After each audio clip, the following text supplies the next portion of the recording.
Romans 5:3-5 says, "And not only this, but we also exult in our tribulation, knowing that tribulation brings about perseverance, perseverance proven character, and proven character hope.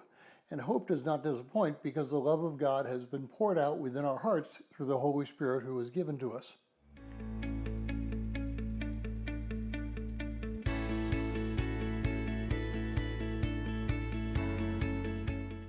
Well, if you're joining us in reading through this 90-day reading plan, today's reading is Romans 5, and I encourage you to read that passage. Now, as we begin this next year, it could be put out as a warning that there are going to be times in our life experience that are going to be less than happy times.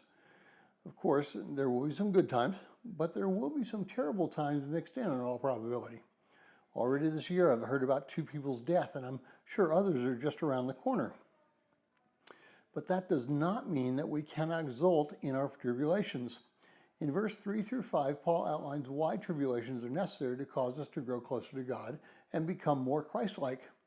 That does not mean these experiences are pleasant. That doesn't mean that these experiences will not weigh heavily on our hearts.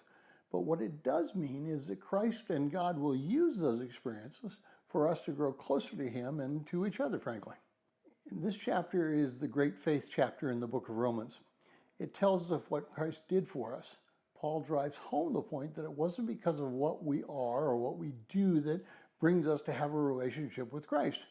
Rather, we bring nothing to Christ, and He brings everything to us. Our hope, our promise, and our life should be centered around the mercy and grace that God showed us so that we might have a relationship with Him. To any less than to give our lives totally over to Him is a sin in itself. As we walk with Christ, let us be together in our desire to serve Him.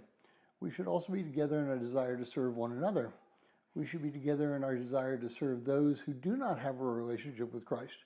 And we should be together in our desire to see our community and our world come to a relationship with God through Christ.